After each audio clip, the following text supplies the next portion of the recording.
Two witches streaked through the forest, their broomsticks skimming dangerously close to the uneven ground as branches lashed at their faces and leaves clawed at their cloaks.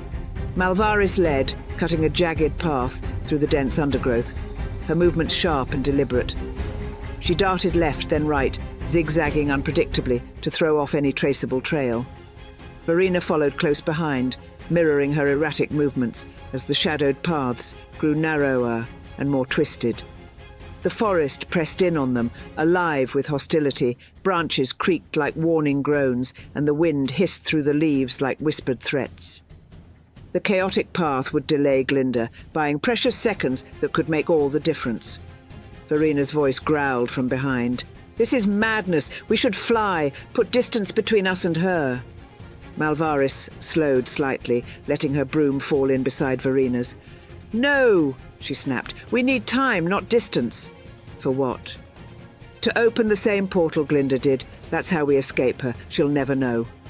Malvaris veered sharply, bringing them to a stop in a small clearing surrounded by towering, gnarled trees.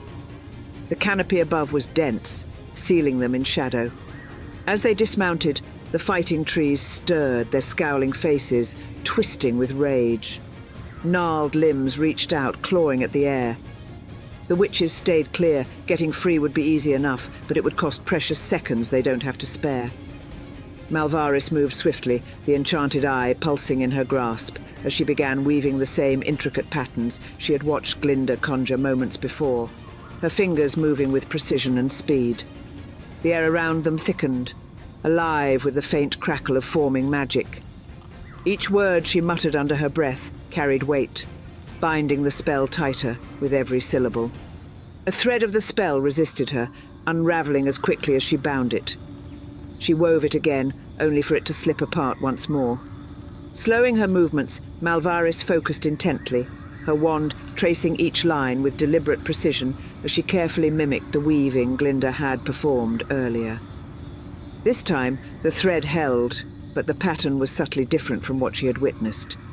She consulted the enchanted eye, its magic flaring as it confirmed the weave was correct. Yet doubt clawed at her. This particular weave was different from what she remembered. Could the eye be deceiving her? The thought sent a chill through her.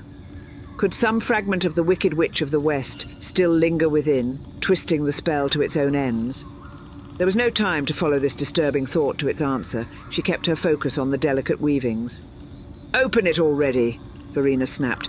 Malvaris didn't answer. Her gaze darted to the sluggish vortex that had just started to take shape. Then, a distant sound came to her sharp hearing, whooshing air, the rustle of foliage, drawing closer with each heartbeat. Malvaris stilled for a moment. "Glinda is coming," Malvaris thought. A jolt of urgency shot through her, but she forced her focus back to the spell. The pressure mounted with each passing moment as she worked, weaving the threads of magic as swiftly as she dared, each movement precise, knowing a single misstep could cost them seconds they couldn't spare. A sudden sharp pain twisted in her gut, doubling the ever-present dull ache that had lingered for weeks. Malvaris winced, but refused to falter, clenching her teeth against the wave of discomfort. She couldn't afford to let it slow her. If she failed now, there wouldn't be another chance to save herself. A battle with Glinda would take too much out of her.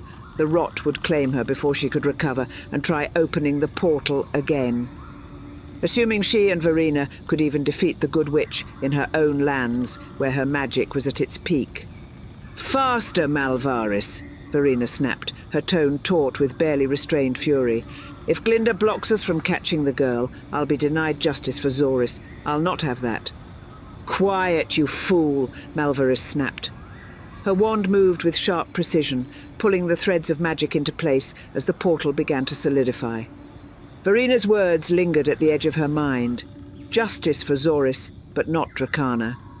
The omission, subtle but deliberate, was disturbing.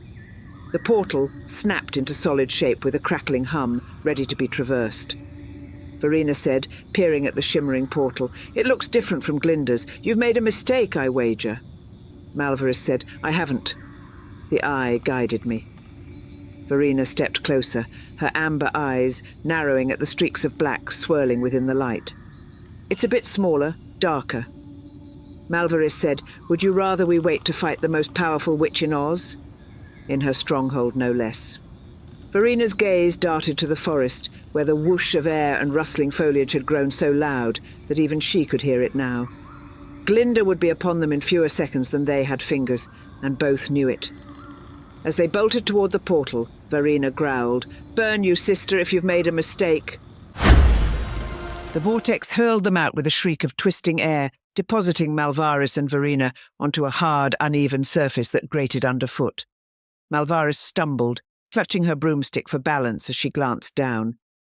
Loose, jagged stones lay scattered beneath her boots, packed together yet shifting slightly with each step. Strange and unpleasant, unlike any road she'd known. Without pause, she spun around, her wand tracing a swift hex pattern to seal the portal behind them. Whether Glinda had glimpsed it before it vanished would soon become clear. Malvaris exchanged a glance with her sister. No words passed between them, but the truth hung heavy and undeniable. This was not Oz. The portal had worked. They were in the Kansas land Dorothy Gale had spoken of. Malvaris found it dull and almost colourless compared to Oz. This is what the girl had been so eager to get back to, Malvaris wondered.